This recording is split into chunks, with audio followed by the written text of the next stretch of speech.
Hello everyone.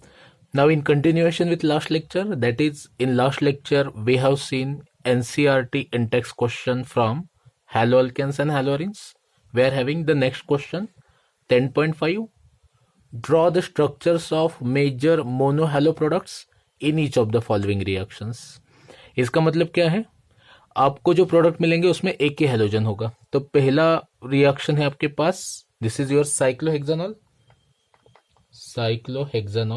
और इसकी reaction आपको बोली है थायोनिल क्लोराइड के साथ. तो थायोनिल क्लोराइड के साथ अगर इसकी रिएक्शन करें तो क्या होता है?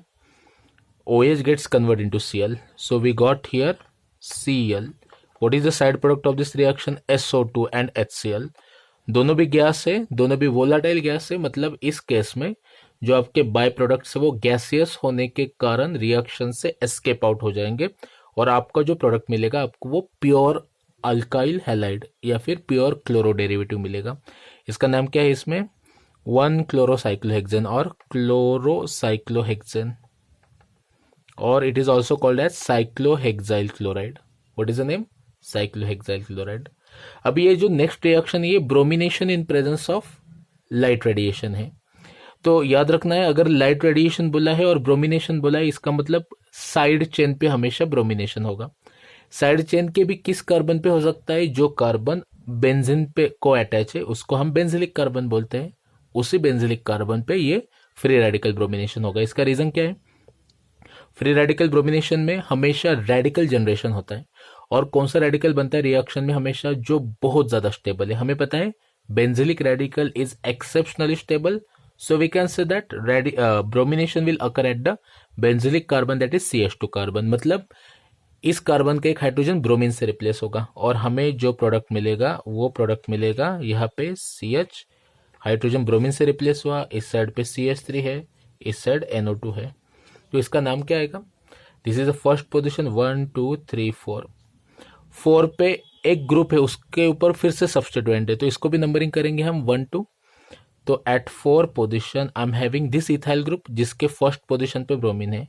4 1 bromo ethyl, 4 1 bromo ethyl and the compound is nitrobenzene. Compound is nitrobenzene. Fine. Now in next reaction we are having again alcoholic OH and this is HCl. So what is the role? HCl can displace only alcoholic OH by Cl. ये phenolic OH है, इसको touch नहीं कर सकता. इसका reason क्या है?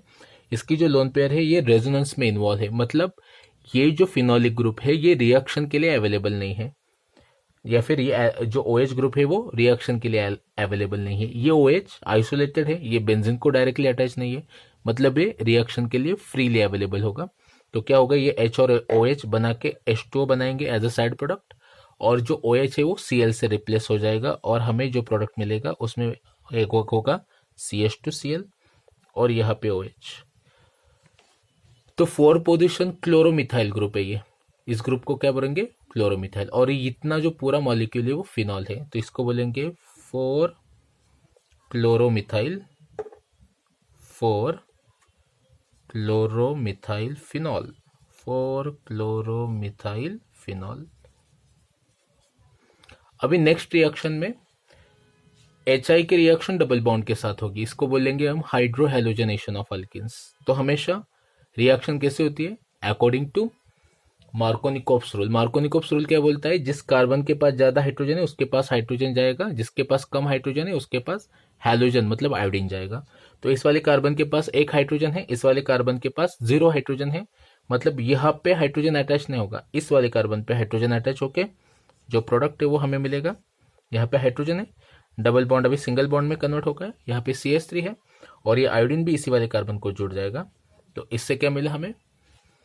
1 iodo 1 methyl cyclohexane, 1 iodo 1 methyl cyclohexane.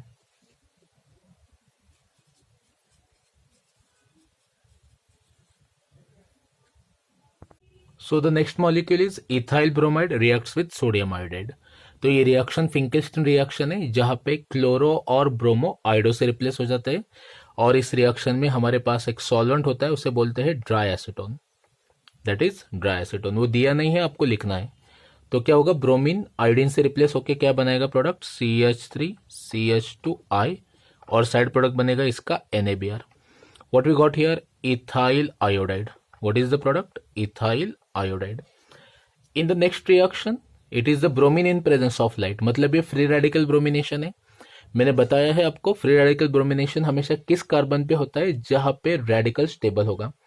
तो ये वाला कार्बन और ये वाला कार्बन दोनों भी सिमिलर कार्बन है, तो किसी एक कार्बन पे ब्रोमिनेशन होगा. इस केस में ये जो रेडिकल बनेगा ये पाई बॉन्ड की कॉन्जुगेशन में है और उसके कारण वो बहुत ज्यादा स्टेबल है. तो ब्रोमिनेशन हम इस वाले कार्बन पे करेंगे और उसका प्रोडक्ट क्या मिलेगा हमें, we will get bromine at this position. So that is 3 bromo, what we got here, 3 bromo cyclohexene, cyclohexanein, 3 bromo cyclohexanein. So that's all about the question number 10.5.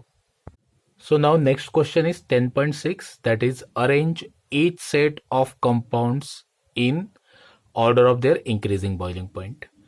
So we are having first set, that is bromomethane, bromoform, chloromethane, dichloromethane. Bromomethane means what? What is the formula? CH3Br. Bromoform मतलब ये hello form है, that is CHBr3. Chloromethane formula is CH3Cl and dichloromethane formula is CH2Cl2. So for sake of convenience I will call them as A, B, C, D.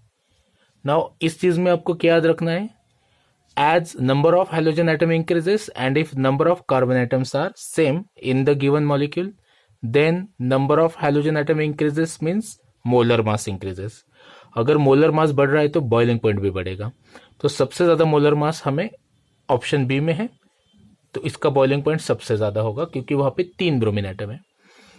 उसके बाद इस case में हमारे पास 2 chlorine atom है, मतलब इसका molar mass ज्यादा है, तो बी के बाद कौन आएगा, डी. अभी इन दोनों में halogen, number of halogen atom तो सेम है, यहाँ पे भी एक ब्रोमीन है, यहाँ पे भी एक क्लोरीन है, तो सबसे ज्यादा मोलर मास किसका होता है, ब्रोमीन का या क्लोरीन का. In halogen down the group the atomic mass increases, मतलब ब्रोमीन का मोलर मास ज्यादा है. कंपेयर CH3 से नहीं होगा, अभी कंपेयर होगा Cl और Br से होगा, तो ब्रोमीन का मोलर मास सबसे ज्यादा है. Then we can say that the next is A, then we are having at the last that is C. So this is the correct sequence of their increasing boiling point. Now next set is 1-chloropropane. What is the formula? Formula of 1-chloropropane is CH3CH2CH2Cl, isn't it?